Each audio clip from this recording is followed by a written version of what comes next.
Bienvenidos a este webinar de Covering Climate Now y Climate Tracker. Hoy vamos a hablar de cómo cubrir el Mundial de Fútbol que comienza mañana y lo vamos a hacer desde una perspectiva climática que interese a nuestras audiencias. Y bueno, debería interesarnos a todos porque puede que tengamos un mundial complicado tanto para jugadores como para trabajadoras y trabajadores, para la afición, por supuesto, también que va a asistir a esos partidos. Sobre todo en términos de calor, ¿no? Mi nombre es Elena González, soy periodista y para quienes no nos conozcan, Covering Climate Now es una colaboración de cientos de medios de comunicación. En total somos miles de periodistas en todo el mundo cubriendo temas climáticos. Somos periodistas que trabajan apoyando a otros periodistas y también para ayudarles y ayudarnos todos a cubrir lo que creemos que es la historia que define el tiempo que nos ha tocado vivir, ¿no? Que es el mundo bajo el cambio climático.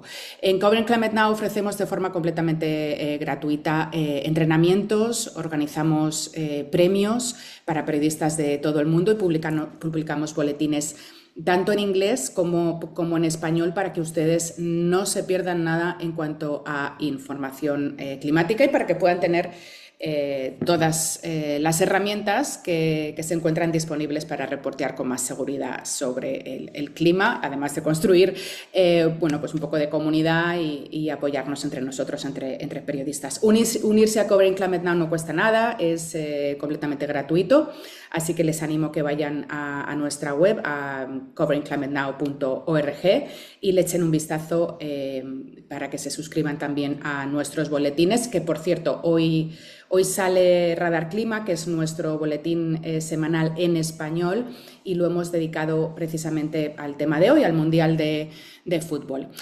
Hoy me acompaña para ayudarme a guiar la conversación de hoy Francisco Parra. Francisco.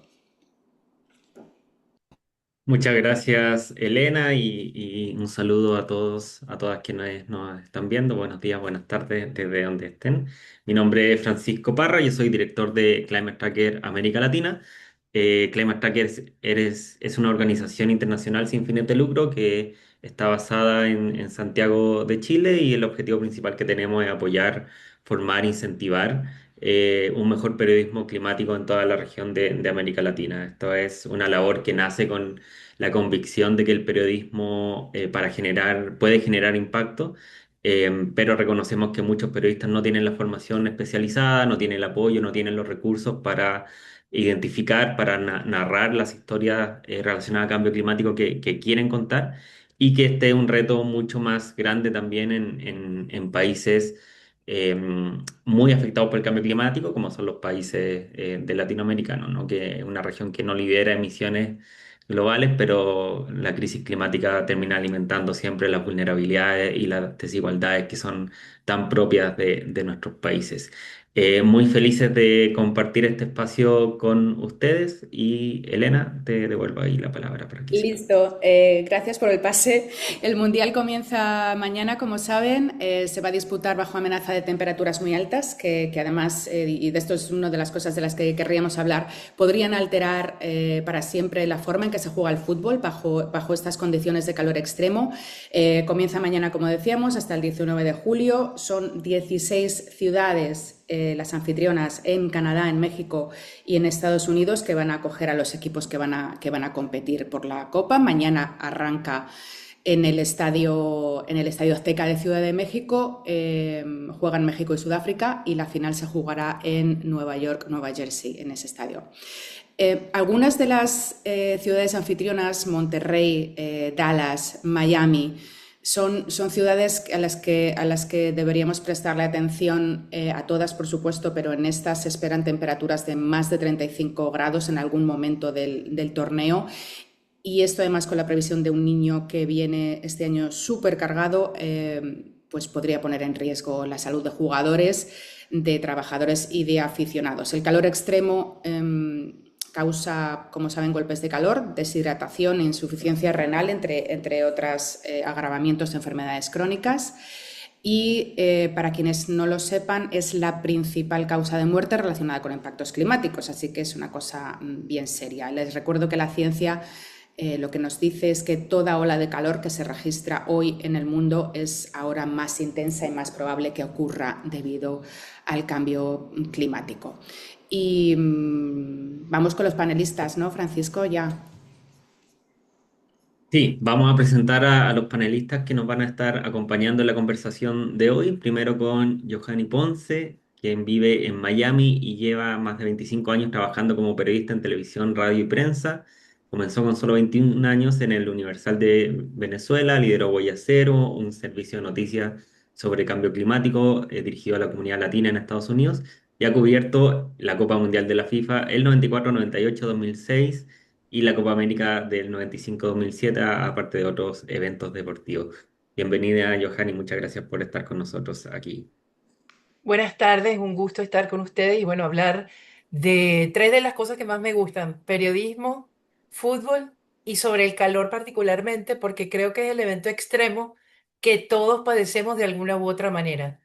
O sea, las demás cosas quizás podemos verlas desde lejos, pero el calor nos toca a todos. Entonces, creo que es muy importante y un gusto estar aquí con ustedes. Muchas gracias y me sumo también ahí a ese agrado de poder hablar de las cosas que a uno más le gustan.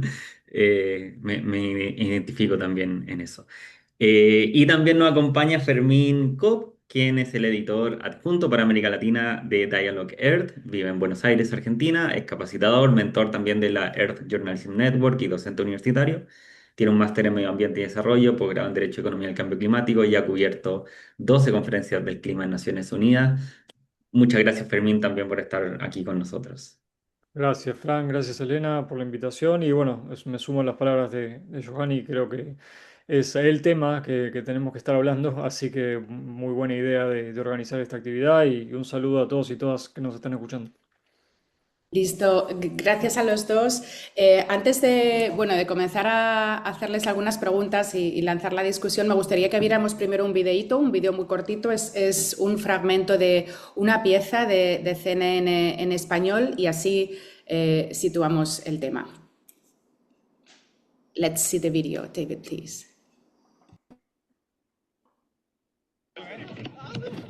Un nuevo análisis de la organización World Weather Attribution advierte que algunos partidos del Mundial de la FIFA que se jugarán en el sur y en las zonas del interior de Estados Unidos y México podrían disputarse bajo calor extremo y alta humedad impulsados por el cambio climático. Aunque estos jugadores no participarán en esos encuentros, como atletas saben bien lo que implica mantenerse a salvo en esas condiciones. El principal mensaje es mantenerse hidratado. Hay que empezar a hidratarse, al menos 48 horas antes, y hacerlo de manera constante durante toda la semana para llegar en buenas condiciones. No hacerlo puede pasar factura rápidamente al cuerpo. Cuando hace calor, aparecen la boca seca, el agotamiento y también gran parte del problema se relaciona con la toma de decisiones. Cuando estás cansado, tu capacidad de tomar decisiones se viene abajo. Listo, pues Joanny, empiezo contigo.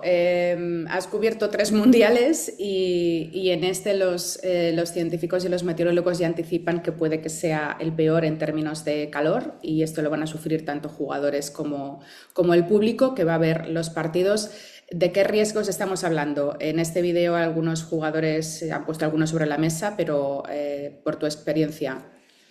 Bueno, ya vimos riesgos en lo que fueron los ensayos del Mundial, que fue la Copa América y también el Mundial de Clubes, ¿verdad? Ahí tenemos declaraciones, por ejemplo, de Enzo Fernández, un seleccionador argentino que fue campeón del mundo, donde dice que tuvo un golpe de calor, que se sintió mareado, se sintió mal y tuvo que tirarse en el suelo literalmente.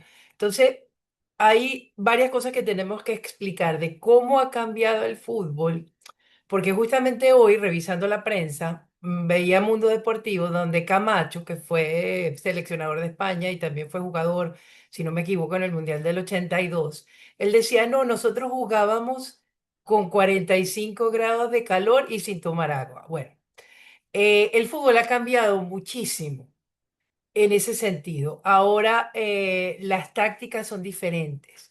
El pressing, lo que es estar encima del rival todo el tiempo, es diferente. Entonces, yo tengo algunos números que me parecen interesantes, ¿no? Los mediocampistas hace 32 años, en el 94, cuando se hizo el Mundial aquí, corrían entre 7 y 8 kilómetros. Ahora corren entre 11 y 13 kilómetros. Los laterales corrían entre 6 y 7, ahora 10 y 12. Los extremos 6 y 7, ahora entre 9 y 11. Y en ese momento no había GPS para saber los sprints de los jugadores, pero ahora son entre 20 y 40 por partido.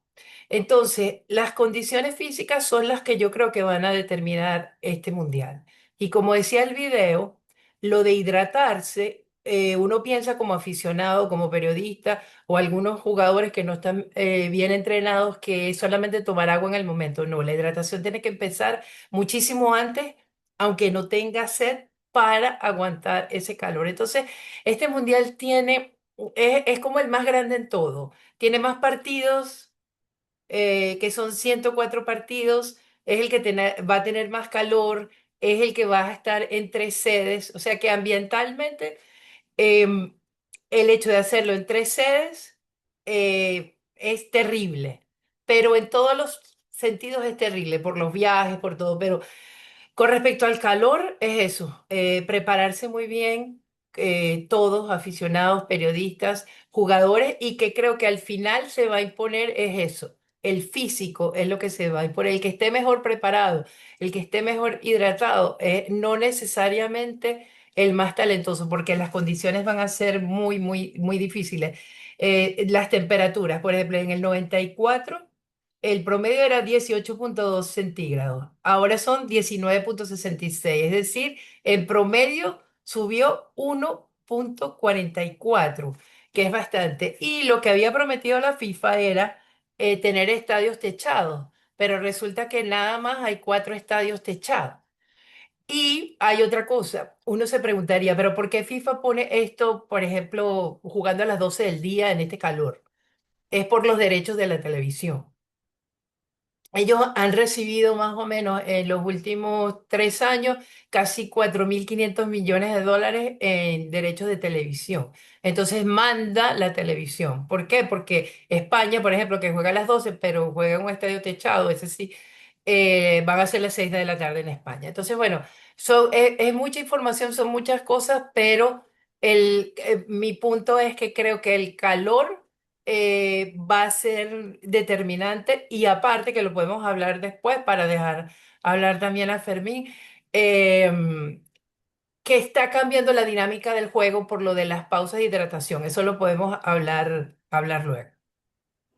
Claro que sí, Joanny. De lo que comentas, de cómo van a llegar los jugadores, porque una cosa es cómo empiecen y otra cosa es cómo acaben. Los que lleguen a la final no sabemos cómo van a llegar, ¿no? Supongo que completamente agotados después de una temporada de 10 meses y volver a jugar esto. Sí que me gustaría hablar, ya que lo mencionas, de las pausas de hidratación, no sé cómo lo ves tú y cómo lo ve Fermín también, son pausas de 3 minutos que se van a establecer a mitad de cada tiempo. Y yo he escuchado a entrenadores y a jugadores decir que esto incluso va a cambiar la dinámica del juego, es decir, ya no estamos jugando a 2 tiempos, estamos jugando 4 cuartos. Entonces me interesa saber qué opinan. Yo no soy nada futbolera, pero ustedes veo que sí, así que me interesa saber su perspectiva de esto, de los tres, ¿eh? Si querés, Giovanni, dale, dale vos. Yo, Bueno, las pausas de hidratación se van a hacer independientemente de la temperatura, porque acuérdense que también se va a jugar en Canadá, donde de repente el calor no es tan extremo o de repente en la costa oeste. Entonces esto cambia la dinámica del juego. ¿Por qué? Por lo que has dicho, porque son 4 tiempos. Entonces, en esos 3 minutos se van a poder pasar comerciales. Entonces, ¿qué es lo que está pasando con esto? Desde hace 125 años se jugaban 2 tiempos de 45 minutos.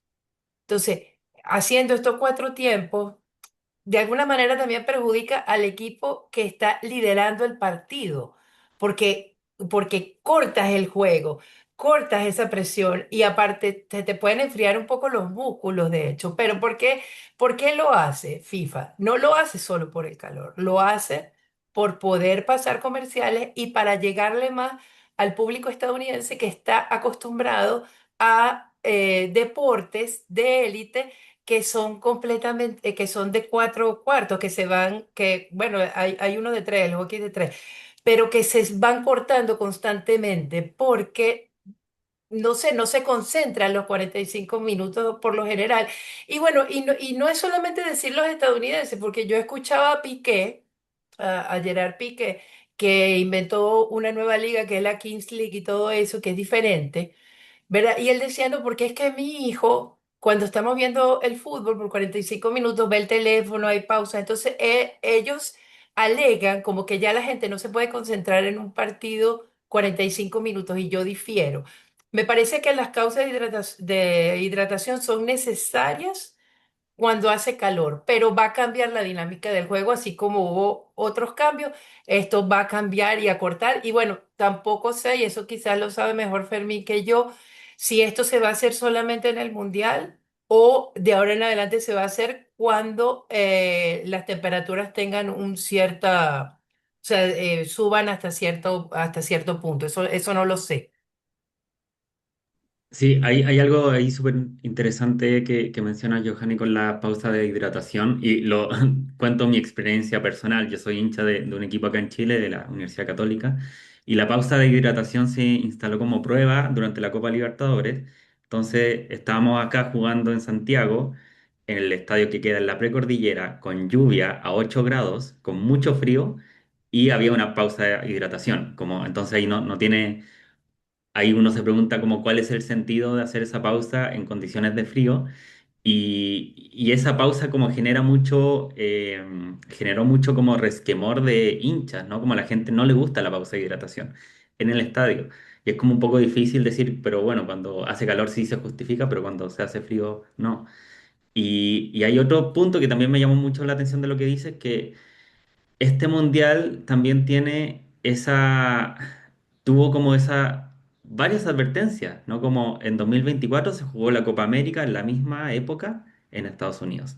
En 2025 se jugó el Mundial de Clubes en la misma época en Estados Unidos. Y en los dos hubo problemas por el calor. Hubo desmayos de árbitros, los equipos que ajustaban sus horarios de entrenamiento en la noche para no tener que entrenar bajo el calor. Entonces, ahí también llama la atención cómo todos estos problemas siempre, o sea, se sabían y si pasaron en años anteriores, como que claramente se evidenciaba que iban a seguir ocurriendo. Entonces ahí queda como la pregunta de qué tanto se preparó o qué tanto esas advertencias fueron tomadas en cuenta para la organización. Fermín, ¿tú cómo lo ves en cuanto a cómo puede cambiar el juego? ¿De pausas de hidratación o de otros aspectos que veas que puede Claro, condicionar? a ver, para complementar algunas cosas, yo creo que el Mundial claramente se perfila como uno de los más peligrosos en la historia en términos de calor. Han salido algunas investigaciones en las últimas semanas, como por ejemplo del Imperial College en Londres, que estiman que 5 partidos se van a jugar bajo un calor inseguro, que son más que los 3 que se registraron en 1994, que fue la última vez que se hizo el Mundial en Estados Unidos. Vale tener en cuenta también para los colegas que nos están escuchando que el indicador clave acá no es la temperatura en sí, sino es el WBGT, que es la temperatura del globo del bulbo húmedo, que es cómo se mide cómo el calor afecta realmente al cuerpo. Una temperatura de 30 grados, por ejemplo, en condiciones secas y ventosas es muy distinta a los 30 grados con alta humedad, sol intenso, poco viento. Y la humedad reduce la evaporación del sudor, que es el principal mecanismo que tiene el cuerpo para enfriarse. 1 de cada 4 partidos programados se estima que se va a jugar con un índice WBGT de 26 grados centígrados o más. En 6 partidos al aire libre en Miami, por ejemplo, hay una certeza casi absoluta de superar ese umbral.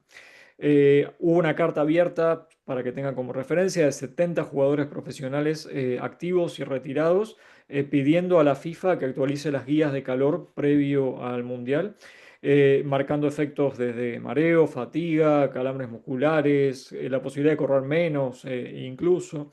Eh, y un elemento que quizás se suma también a las pausas de hidratación es que menos del 20% de los partidos del Mundial se va a jugar en estadios con aire acondicionado.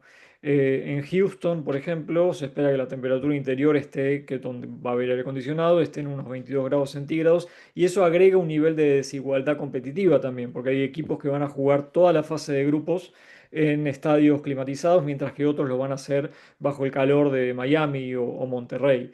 Eh, y es realmente importante hacer esa conexión y hacer esa historia.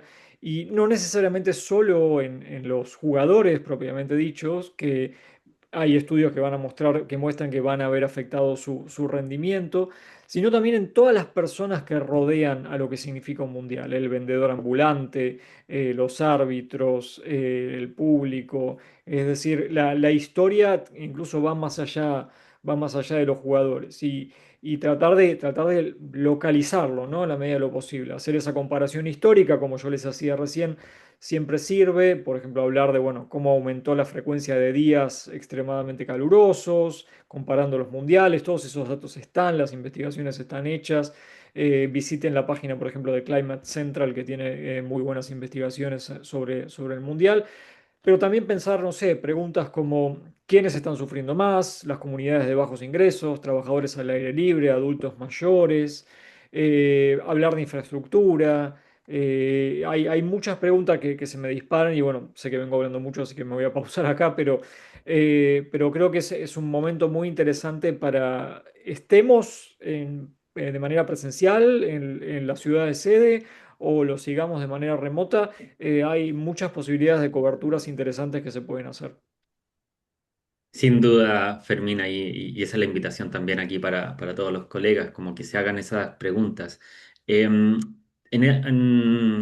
tenemos la situación de particular de este mundial que se celebra en tres países, ¿no? Y eso se pone en términos de emisiones de gases de efecto invernadero claramente un aumento, ya no solo en transporte, también en los desplazamientos de los mismos aficionados que van a ir siguiendo a sus equipos. La FIFA anunció que hay un plan de sostenibilidad. ¿No, nos puedes comentar algo de eso, tal vez, Johanny?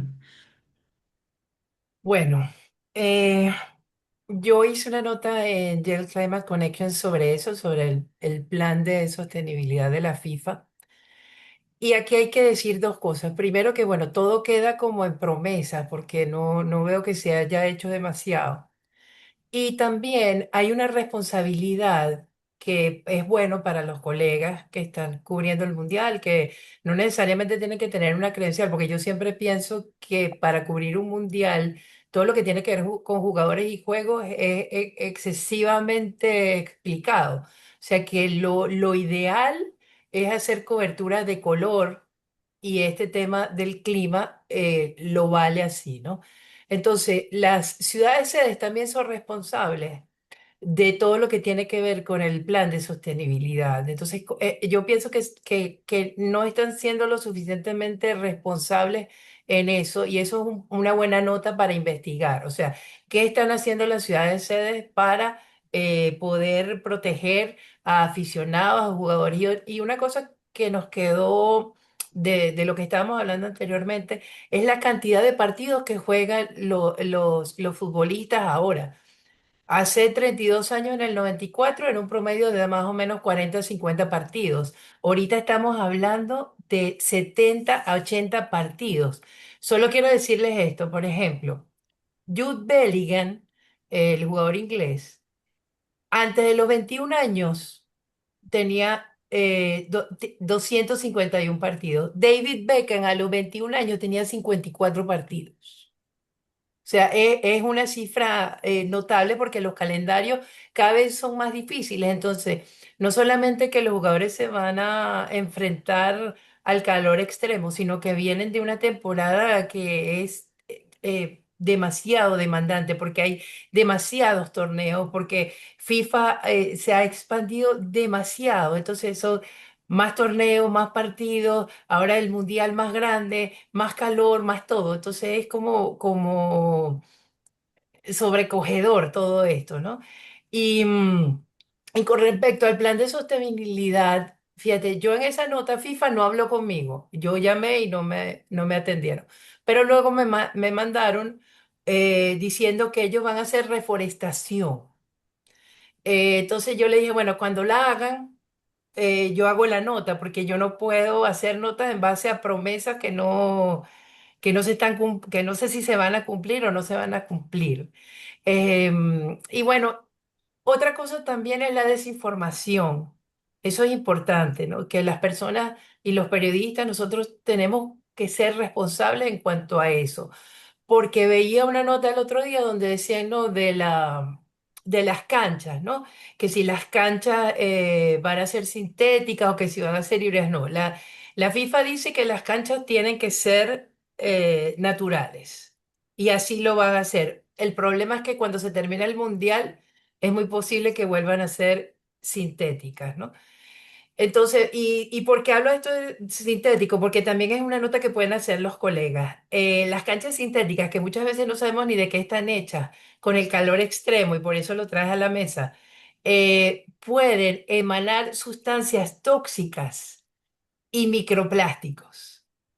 Entonces, bueno, fíjate cómo FIFA sí a sus jugadores en eso sí los protege un poquito, ¿no? Que exige que sean naturales. Lo malo que aquí en Estados Unidos luego de que se hicieron naturales, se van a volver a hacer sintéticas en algunos estadios. Pero bueno, yo en cuanto a lo del plan de sostenibilidad, mi consejo es eso.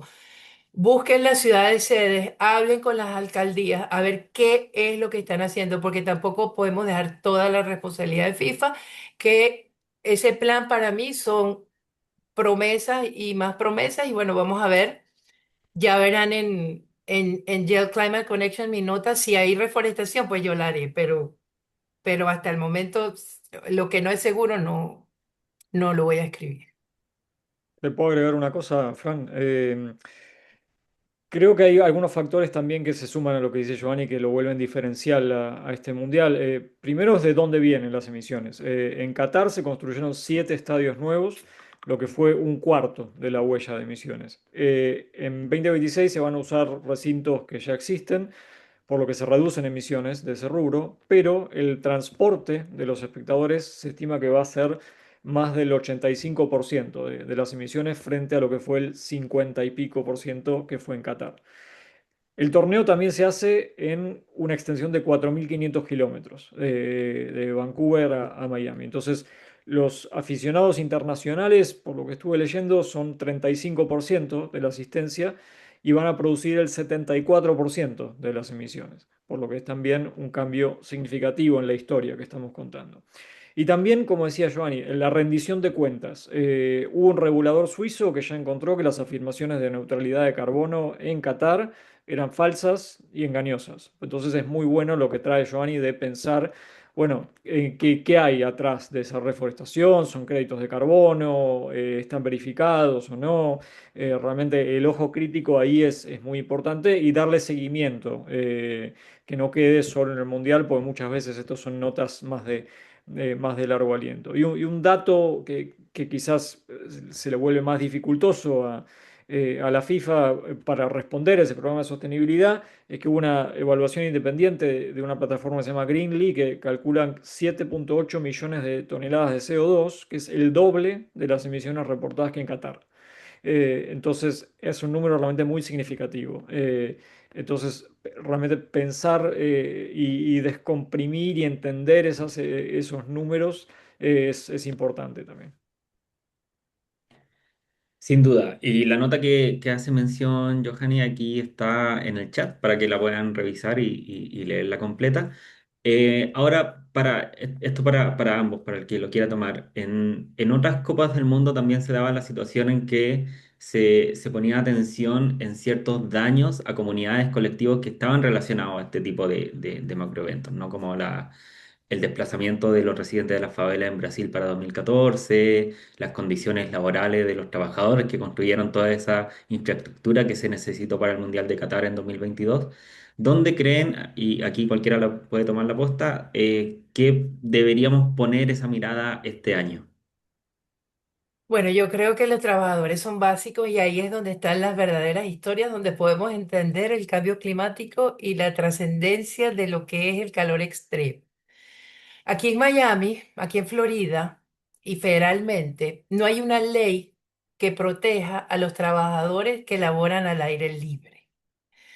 Se hizo una propuesta el año pasado y no pasó. Y la propuesta era simplemente esta: poder tener pausas para hidratarse, para tomar agua y tener pausas para poder resguardarse de la sombra. Hablo de los trabajadores agrícolas, de constructores, de todo esto. Yo, un testimonio de las personas que entrevisté me decía que la única manera que tenía de protegerse del calor era meterse debajo del carro.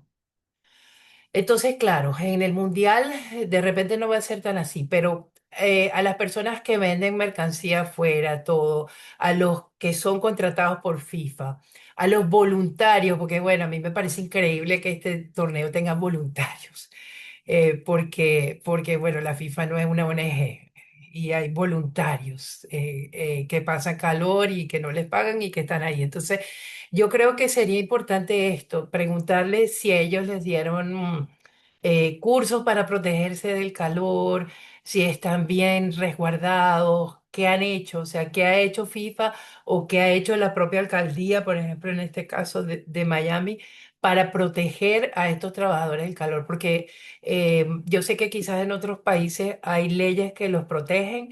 Pero aquí en los Estados Unidos no hay una ley federal que los proteja y como ellos mismos me decían, las personas que yo entrevisté, que ellos no pueden estar como a la bondad de los patrones. O sea, si el patrón quiere darle los descansos, bien, pero ¿y si no, qué hacen, no? Entonces yo creo que por esa parte pueden investigar mucho sobre los trabajadores. Creo que es súper, súper, súper importante y por eso les digo que para hacer una cobertura de fútbol no necesariamente tienes que estar en el estadio y tienes que tener una credencial. Puedes estar afuera, puedes ver. Y yo me quedé muy, muy impactada cuando yo cubrí el Mundial del 94 porque Brasil, un periódico de Sao Paulo, la Folia de Sao Paulo, mandaba un reportero por jugador y mandaba un reportero para varios, no uno, varios reporteros para que hicieran solo el color y vivieran el torneo como aficionados. Algunos ni siquiera tenían entrada, sino era para ver todo lo que está alrededor. Entonces, yo los invito a los que van a hacer cobertura que practiquen esto, porque me parece más interesante, porque lo que dice un futbolista, lo que pasa en el partido, lo vamos a saber todos por las agencias de noticias y por los que tienen derechos, pero las historias para hacer realmente historias humanas, historias que lleguen, historias para que las personas entiendan lo que es el cambio climático y lo que es el calor extremo, es con los ciudadanos de a pie, con trabajadores, con aficionados. Fermín, me interesa también saber a qué comunidades crees tú que deberíamos estar mirando, en qué lugares, qué historias más locales pueden Sí, salir de ahí de cada sitio. agregaría quizás tres capas a lo que ya dijo Giovanni, que concuerdo. Por un lado, el agua. Ciudades como Miami, Houston, Guadalajara, Monterrey tienen grandes desafíos en el suministro de agua en verano. Mantener los campos de juego, llenar las estaciones de hidratación, operar sistemas de enfriamiento de los estadios, atender a los visitantes. Todo eso es una presión adicional sobre los sistemas hídricos que ya están estresados. Entonces, estamos hablando de una historia local que, como decía Giovanni, es afuera del estadio, pero que vale la pena buscar y de hecho ya han salido algunos reportajes interesantes en Ciudad de México, con las comunidades protestando por los alrededores del Estadio Azteca, por ejemplo. Pero bueno, no solo se queda en Ciudad de México, sino que es una historia muy presente en muchas ciudades de América Latina y de Estados Unidos. Aire acondicionado. En Dallas se agregó un techo al estadio de béisbol hace más de una década para poder climatizarlo. El costo energético, que significa enfriar estadios, hoteles, zonas de aficionados durante todas estas semanas del verano, es muy grande y eso recae en redes eléctricas que ya enfrentan picos de demanda bastante altos por el calor. Entonces, también se transforma en una historia con elementos de energía y transición energética también. Y una tercera cosa que agregaría es la infraestructura urbana, el asfalto, el transporte público, los sistemas de emergencias médicas también se ven sometidos a condiciones extremas. Entonces hay muchos expertos que están señalando cómo, por ejemplo, el humo de los incendios forestales es un riesgo que no tuvo casi atención formal y muchas ciudades anfitrionas están en alto riesgo por zonas cercanas a incendios forestales también.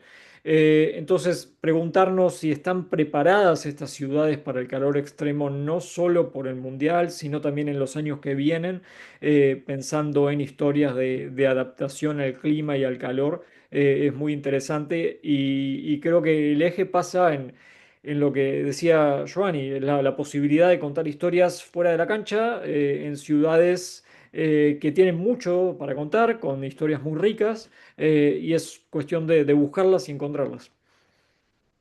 Y desde el punto de vista de las ciudades, al hilo de lo que mencionabas, Fermín, y también Joanny, cómo se prepara una ciudad ante la llegada de miles de visitantes, ¿ahí qué riesgos podríamos encontrar, por ejemplo? Bueno, no solamente el riesgo por lo que digo, hay muchas personas que vienen del exterior que no están acostumbradas a este calor. Entonces, lo que yo no veo, claro, yo estoy aquí en Miami, no he viajado, pero lo que yo no veo son medidas para preparar a la gente.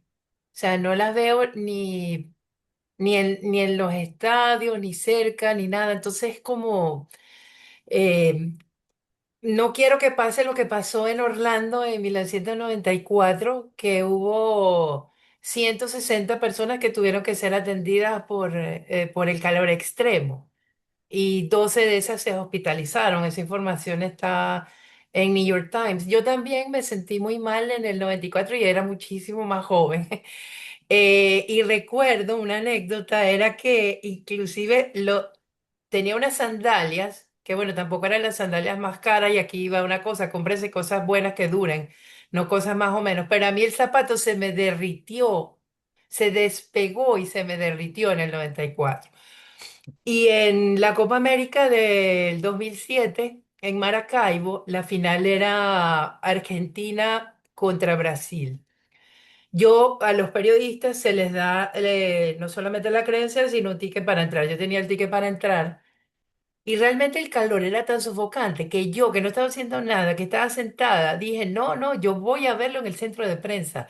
No puedo ver el partido en este calor. Y bueno, Brasil ganó 3-0 y la verdad es que los argentinos se veían mareados. Estaba un Messi muy jovencito, pero se veían absolutamente agotados y es el mismo calor. Entonces...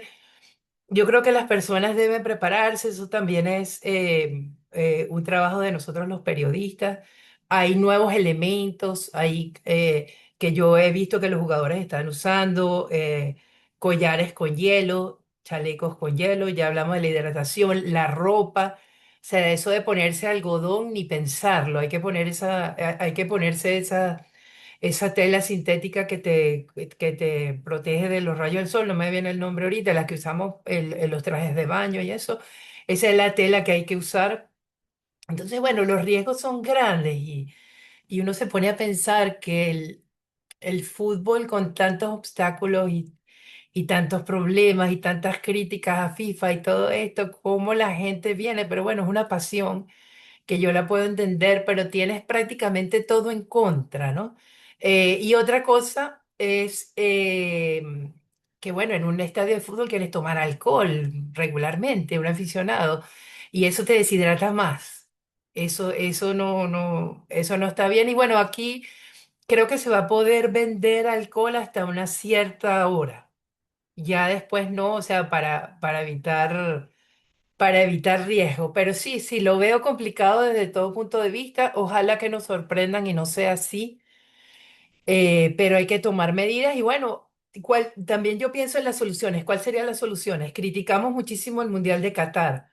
Para el Mundial de Qatar la huella de carbono se redujo porque todo era prácticamente en una misma ciudad y los hinchas podían ir en transporte público que era eléctrico a los diferentes estadios. Entonces, de pasar a eso, a esta monstruosidad de tres países, es una locura. O sea, si te pones a pensar, si los Juegos Olímpicos, que tienen todas las disciplinas deportivas, se juegan en una ciudad, porque el Mundial quieren hacerlo entre, y la cosa viene para peor, eso es lo malo, o sea que nosotros no tenemos aquí voto.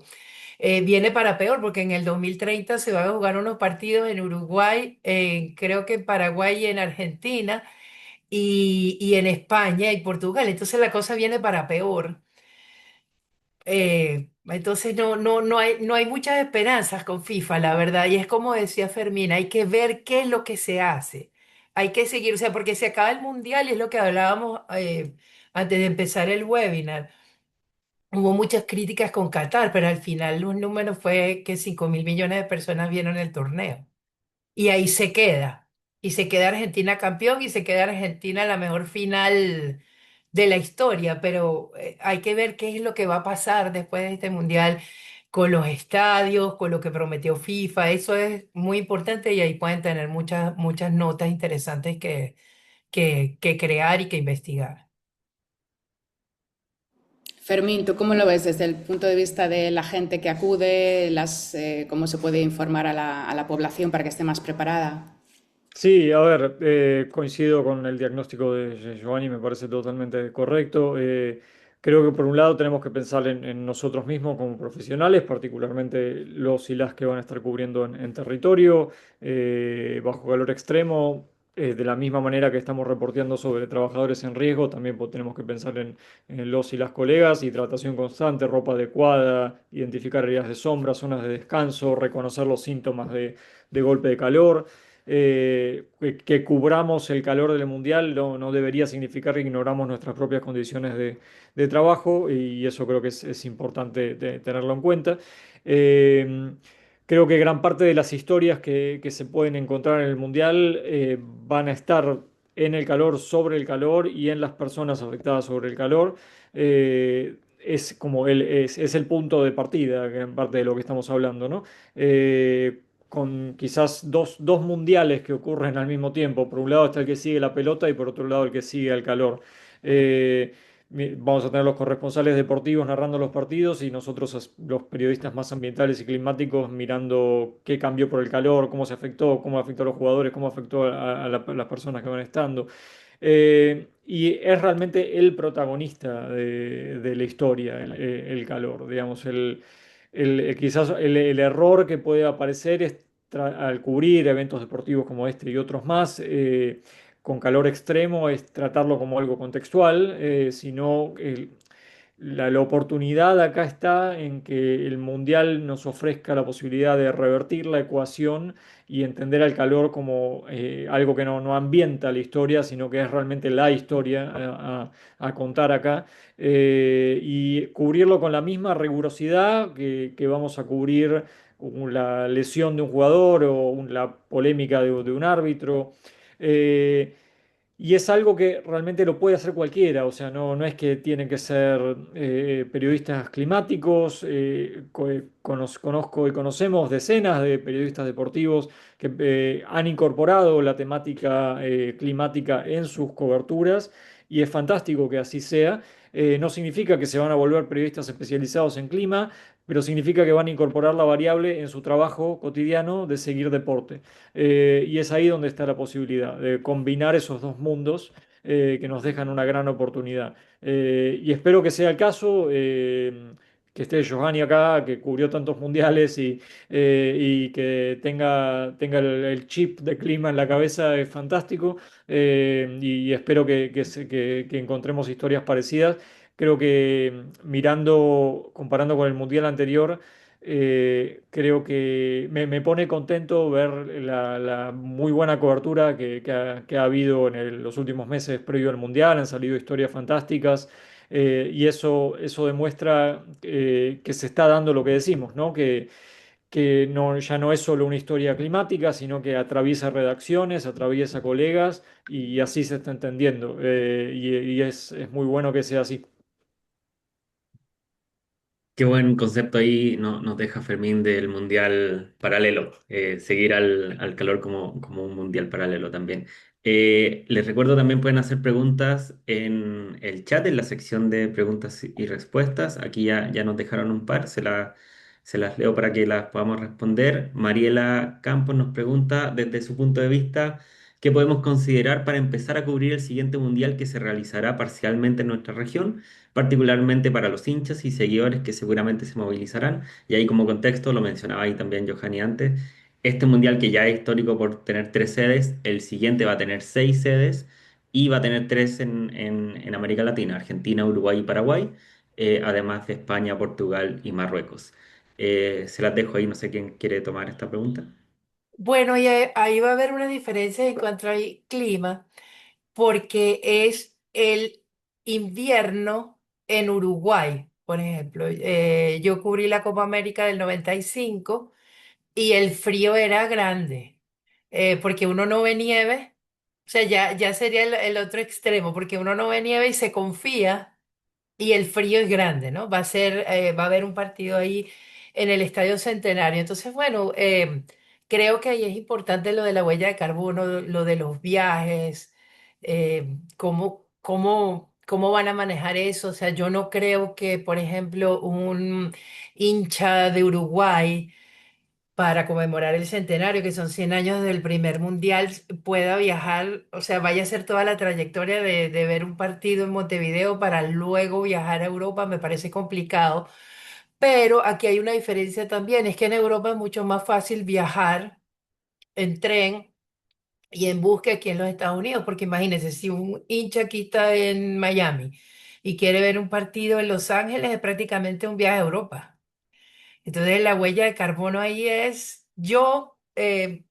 Claro que me gusta el deporte, claro que he hecho esto prácticamente toda mi vida, pero yo pensaría más en el ambiente y en viajar menos. Es lo que me decía una persona que yo entrevisté que está en Canadá y me decía, mira, yo no sé ya si ser responsable con el ambiente y viajar o mejor verlo por la televisión. O sea, tenía ese conflicto porque era una persona como muy, em, con mucha responsabilidad. Entonces me decía y al final me dijo, mira, entre los precios, entre los viajes, entre mi compromiso con el ambiente lo voy a ver por la televisión. Entonces, bueno, hay que ver porque ya todo nos está como obligando a que todo sea por una pantalla. Y te pones a ver y a mí me parece que lo interesante como periodista son todas esas notas que están fuera del estadio, pero en realidad estás mucho más cómodo en tu casa y ves el juego mucho mejor que en el estadio. O sea, es la emoción de estar, pero sí, creo que hay diferencias con eso porque, bueno, porque Europa tiene una infraestructura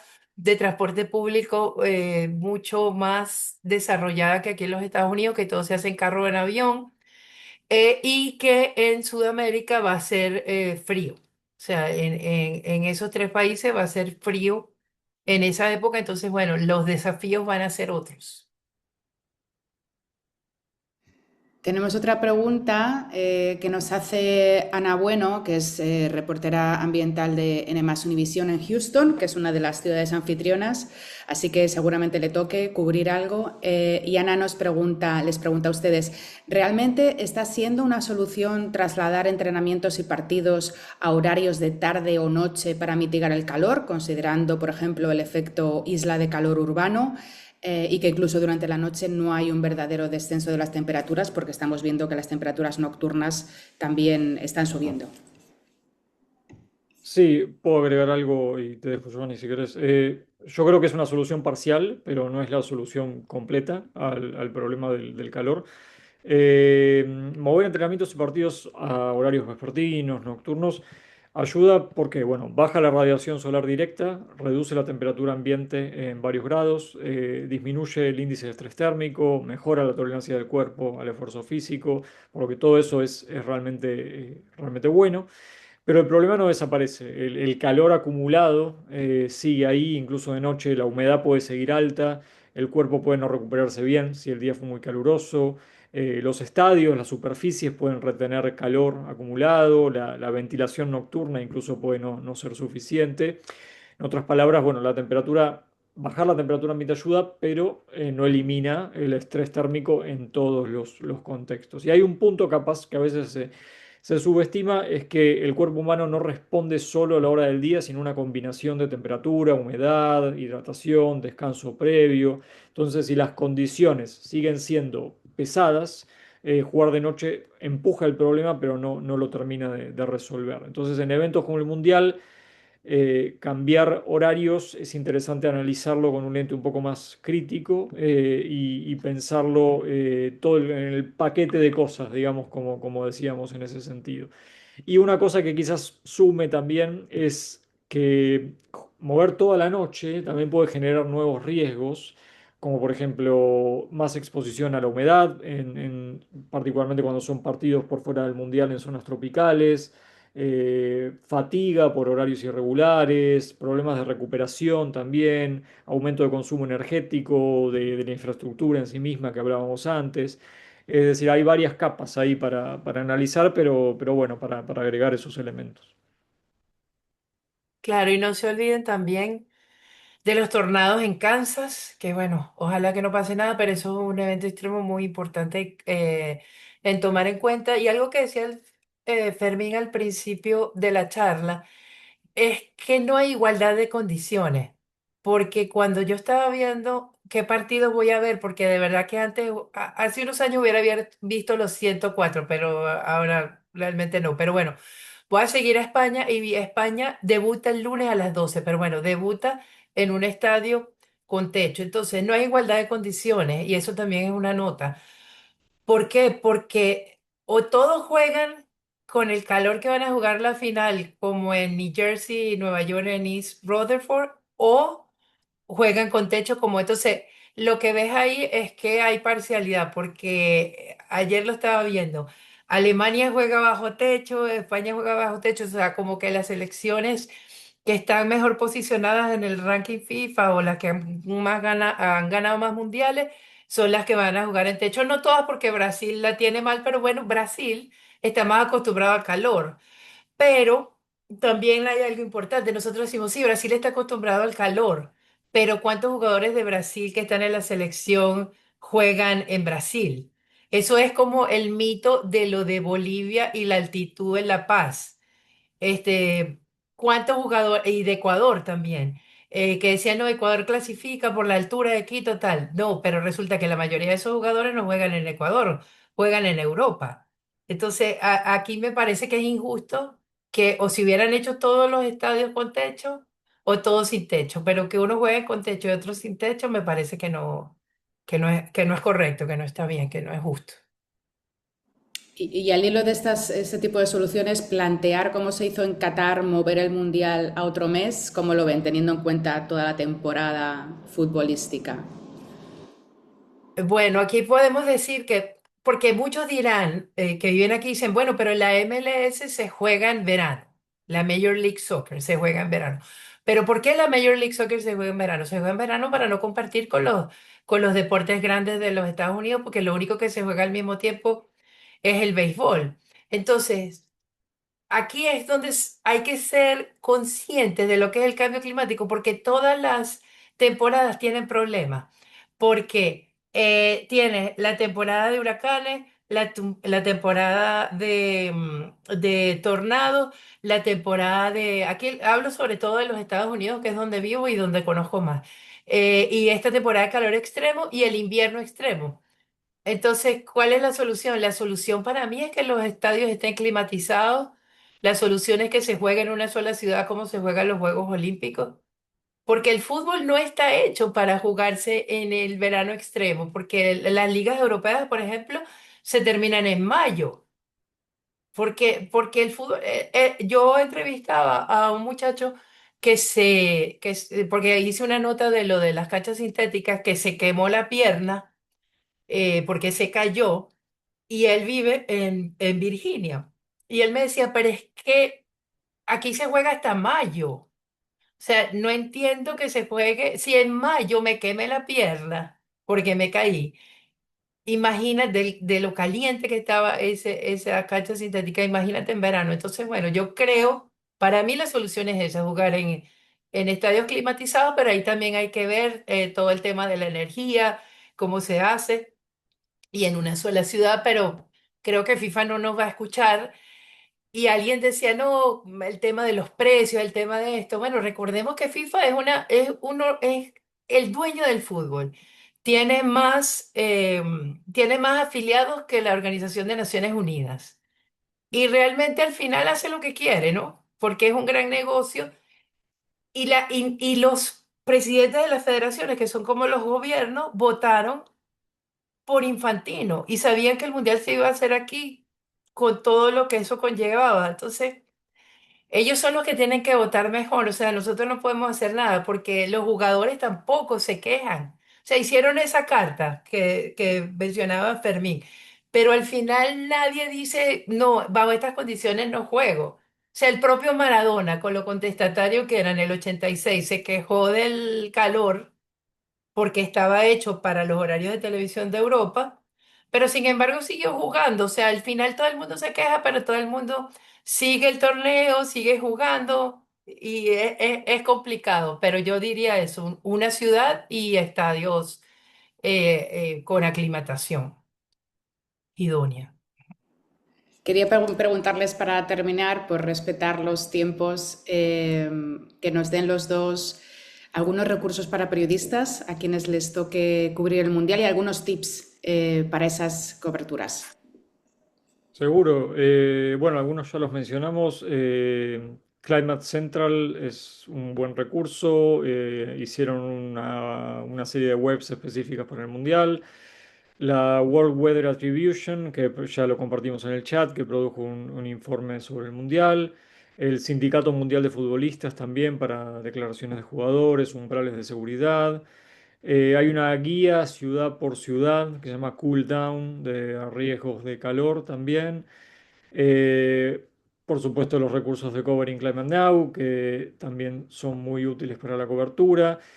Consejos prácticos. Bueno, usar el WBGT, no solo la temperatura, explicar a la audiencia por qué 30 grados con humedad es más peligroso que 35 en la temperatura seca. Conectar global con lo local. Cada ciudad anfitriona tiene comunidades propias que sufren por el calor y no tienen la atención mediática que tendrían que tener. El mundial es la puerta de entrada para contar esas historias. Pedir la rendición de cuenta a la FIFA, que Johan ya lo está haciendo muy bien. Los compromisos climáticos tienen que estar documentados, tienen que ser verificables, contrastar con números reales, cuidar la propia salud de los colegas que van a estar haciendo la cobertura y sobre todo diría seguir a los más vulnerables, no a las estrellas en sí. Los jugadores titulares en la mayoría de los casos tienen equipos médicos, hidratación personalizada, zonas climatizadas en los vestuarios. La historia importante del calor no va a pasar por ahí, sino que va a pasar en la persona que vende agua afuera del estadio a las 10 de la mañana, el voluntario que está hace 4 horas bajo el sol dirigiendo el tráfico, las familias de bajos ingresos que no pueden pagar una habitación con aire acondicionado, los aficionados que viajaron de Argentina, Inglaterra, donde sea, y no tienen la aclimatación necesaria para el calor. Esas historias no van a estar en la conferencia de prensa, quizás no estén en la cancha en sí misma, pero hay que salir a buscarlas. Y no se olviden de las ciudades sede, la responsabilidad de las ciudades sede, que ya dijo Fermín que había una guía, pero bueno, contáctelos y pregúntenles qué han hecho ellos por informar a los aficionados para protegerlos del calor. Bueno, pues les doy las gracias. Hasta aquí hemos llegado. Yo creo que han respondido ustedes a muchísimas preguntas y que con tips súper útiles, con ideas para historias que pueden hacer nuestros colegas cubriendo este mundial fuera de los estadios, dentro de los estadios, en las ciudades anfitrionas. Y les agradezco mucho. Francisco, te toca despedir. Gracias a todos. Sí, me sumo también a las palabras. Muchas gracias a Fermín, a Johanny por compartir todas estas recomendaciones. Espero que motiven también a quienes nos escuchan a hacer cobertura más allá del Mundial. Como bien decían nuestros colegas, esta es una oportunidad tremenda para comunicar impactos del cambio climático asociados a esta cita planetaria y obviamente que más gente pueda ser consciente y prepararnos mejor para futuros impactos, ¿no? Muchas gracias también a la gente de Covering Climate Now por la invitación y a todos quienes nos siguieron. Y eso. Gracias. Gracias. Gracias por estar hoy.